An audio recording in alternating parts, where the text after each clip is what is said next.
Hello and greetings, fellow StarCrafters, and welcome back. This is a 1 versus 1 between the blue Zerg player aAaNerchio and his opponent, the red Terran EGPuma. This is PGL Milncraft from ProGamingLeagues.com. I do want to talk about Nerchio just for a little bit because he's a little bit of a lesser known player. He used to be a member of the team aAaNa, not aAaA as his name is, but aAaNa. But he ended up switching out of that team because the only person he really knew on the team was his coach. And then he switched to Team Empire, which if you've watched my previous games, Empire Kos is a member of Team Empire. Nerchio is in fact Polish, and he's most notable for the fact that he used to actually play as random. He didn't used to be a Zerg, and he's kind of gone back and forth a little bit, kind of like the little one, where he kind of has a strong race, but he has a bunch of races that he likes to play as well. And one of the most notable things is in one of these cups, the Go 4 SC2 Cup, number 120, is in the finals he played as random. And in the first game he spawned as Protoss, he mothership rushed his opponent, won. Second game he spawned as Zerg, and went mass burrowed infestors and won. And then third game he spawned as Terran, and then nuked his opponent in order to get a 3-0 victory in the finals. So that just shows you his versatility, what a really good player he is. And so I'm really excited to see what he's doing this time. He's probably less focused on cheese rather, as he's a Zerg player. His opponent knows he's Zerg. He's playing as Zerg the entire time. He's not playing as random. And also Puma knows where he is as a result of seeing that Overlord. So it looks like he didn't hide that quite properly, or didn't really care about hiding it. But yeah, he is playing a Zerg, so he might not be doing quite as big cheese. In fact, he is going hatch first. Meanwhile, Puma is doing a Macarax, which is going to be spotted. So Nerchio should be well prepared for this when it ends up going out. Although, yeah, his pool will be coming just in a second. He'll be starting his pool. Puma, meanwhile, most notable, he is a member of the team Evil Geniuses, which, by the way, breaking news, if you hadn't heard, Huck has now become a member of Evil Geniuses. So, Evil Geniuses, their biggest players used to be, I would say, ooh, hidden drone there. I think that's for scouting, I would guess. He's just trying to hide from the SCV, maybe, or maybe some Marines that are going by. Oh, no! Nice move from Nerchio, moving out to block the Macaraxes. Oh my god, that is so impressive. I've never seen that before. Oh, wow. And Puma doesn't notice it so far. He's sending the Marine past it. Is the drone going to move? The drone is going to move, and now the Marine is going to move out, and the drone is going to be able to not... Oh, he does get away. Oh, wow. Very impressive job from Nerchio. Just talking about... so, Evil Geniuses used to... Their most notable members being Idra, and... in control, you can see that spine crawler going down right away to deal with those Macaraxes. They just picked up They just picked up Puma. As you see, it's EGPuma now. He's pulling a bunch of drones to deal with this Macarax, and then now they're going to have nice control there, able to save that drone.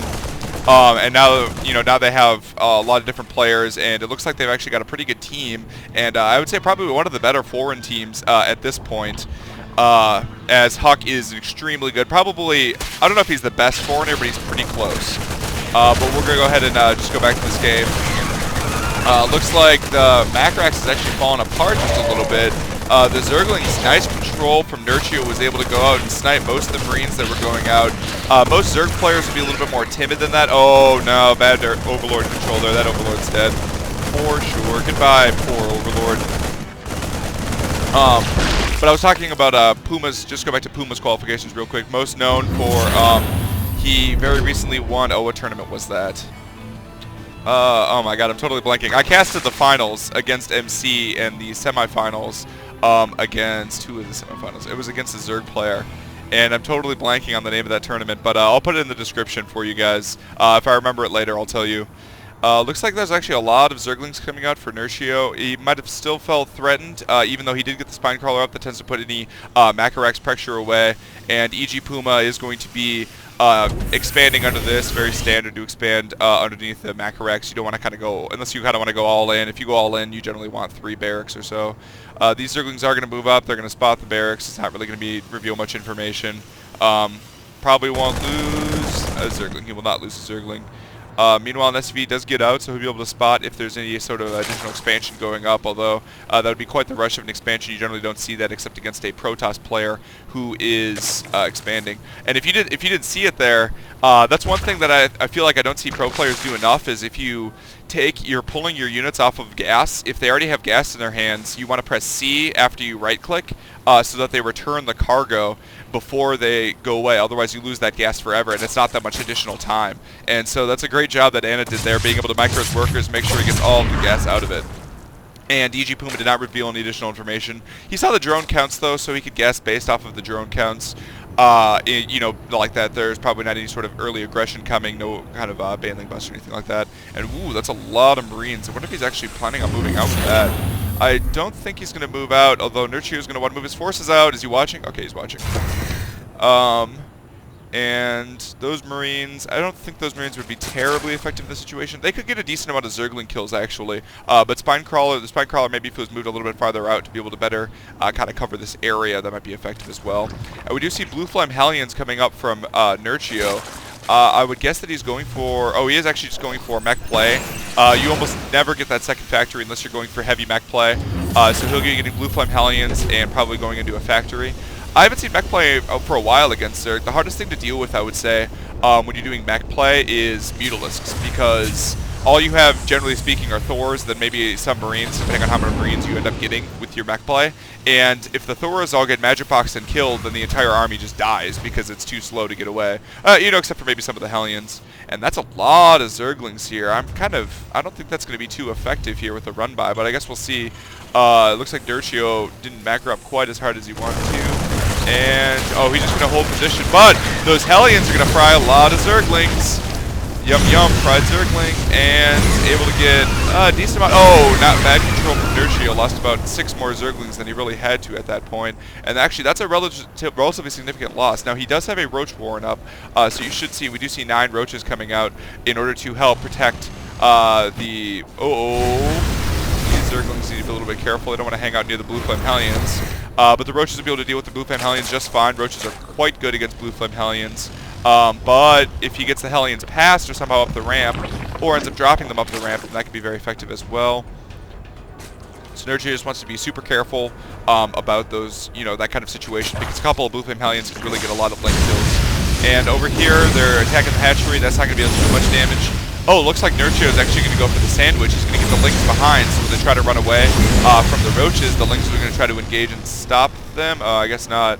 He's actually just going to move his Lynx in such a way that he loses all of them without getting any Hellion kills. Oh, is he going to get a Hellion kill? He will get a Hellion kill, actually. At least one. He could have gotten 2, but unfortunately all the Roaches auto-attacked the closest one, so he did only get 1 Hellion. And actually his creep spread's a little slow, considering that I think he has a dedicated queen towards it, and those Hellions, oh wow, if those Hellions were moving up the ramp, then they would have stopped and fried almost all of those drones. There's been 8 free drone kills. Decided not to do that though. Nice job taking out the creep tumor, and it looks like the Roaches are back and able to scare the Hellions away there. There are a lot of siege tanks coming out. He is actually going Marine tank. He just has Blue Flame Hellions as kind of a transitional move, and he's getting 2 factory tanks.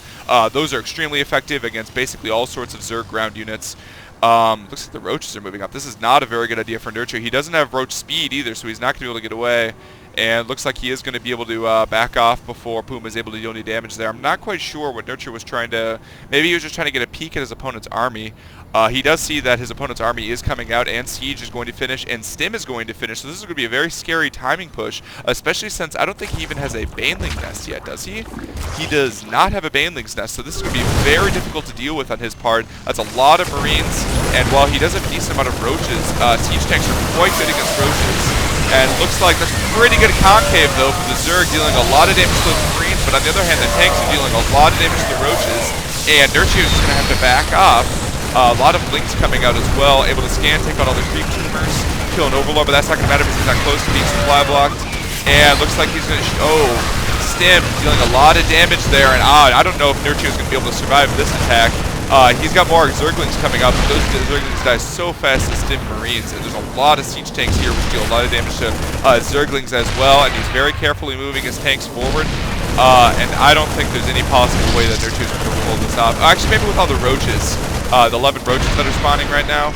If they all spawn close enough together.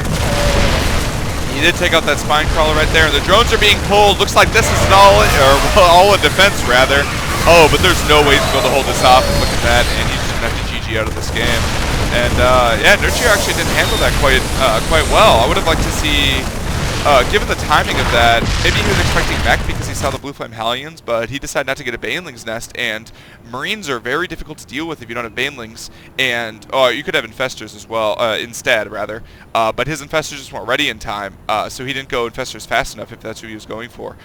So he was just stuck with roaches, which, I mean, they did have speed, but like there wasn't really much else he could do with them. He didn't have very many roaches, and he had to get a bunch of lings as well, and those lings ended up not being very effective either, so he ended up just losing that game.